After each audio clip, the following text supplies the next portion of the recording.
लोकसभा चुनाव के उम्मीदवारों की घोषणा। अपने बेटे अर्जुन चौटाला को चुनाव लड़ाने की तैयारी में अभय चौटाला हैं। कुरुक्षेत्र लोकसभा से अर्जुन चौटाला इनेलो प्रत्याशी हो सकते हैं। पहले भी कुरुक्षेत्र से लोकसभा चुनाव लड़ चुके हैं अर्जुन चौटाला।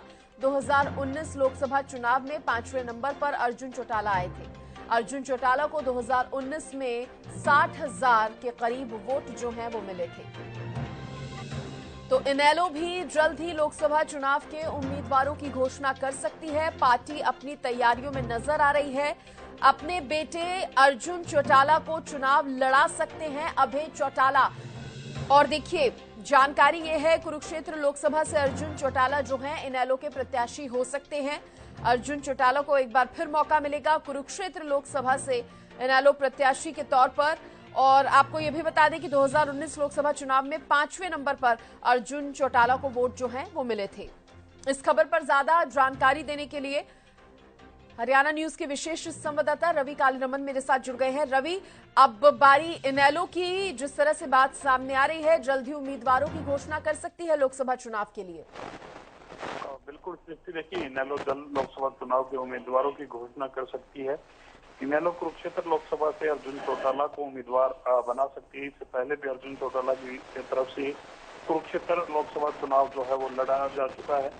और कहीं ना कहीं इससे पहले की अगर बात की जाए तो 2019 की बात की जाए तो करीब 60,679 वोट, यानी कि करीब 5% वोट के आसपास इंडियन नेशनल लोकदल से उम्मीदवार अर्जुन चौटाला ने हासिल किए थे। अब 2024 के चुनाव में भी अर्जुन चौटाला जो है कुरुक्षेत्र से चुनाव लड़ सकते हैं।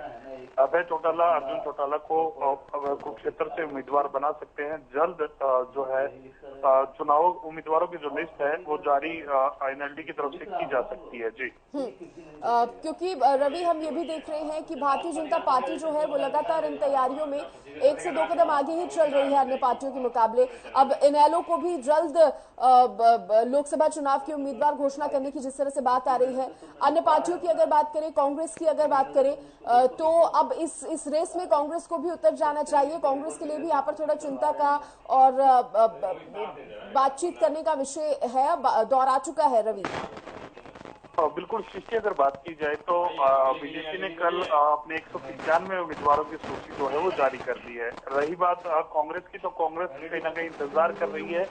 जैसे ही चुनाव की घोषणा होती है तो कहीं ना कहीं कांग्रेस की तरफ से भी सूची जो है वो जारी की जा सकती है। उससे पहले भी कहीं ना कहीं कांग्रेस सूची जारी कर सकती है। कांग्रेस की भी लगातार जो बैठकें हैं वो चल रही है।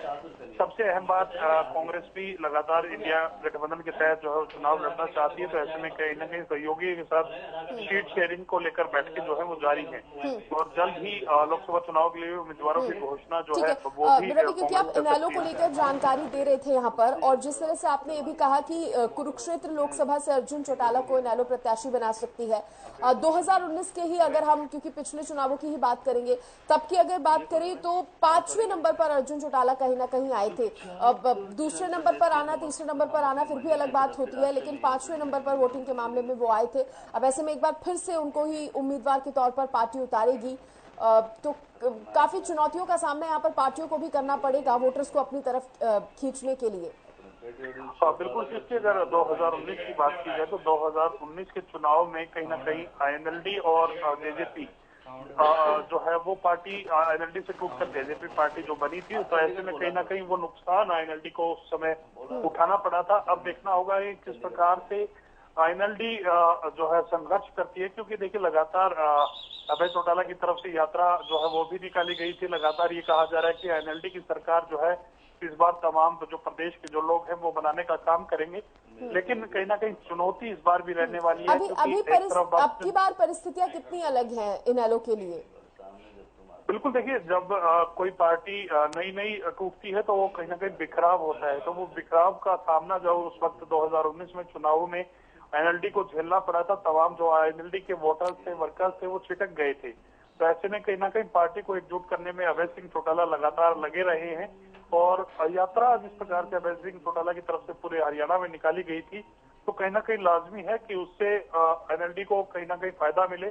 और कुरुक्षेत्र लोकसभा की अगर बात की जाए तो कुरुक्षेत्र लोकसभा के आसपास के जितने भी विधानसभा क्षेत्र हैं वो कहीं ना कहीं एनएलडी प्रभाव वाले क्षेत्र पहले रहे हैं, तो ऐसे में कहीं ना कहीं देखना होगा कि किस प्रकार से इस बार एनएलडी कुरुक्षेत्र में प्रदर्शन करेगी। ठीक है, चलिए बहुत शुक्रिया रवि आपका जुड़ने के लिए और तमाम जानकारी देने के लिए।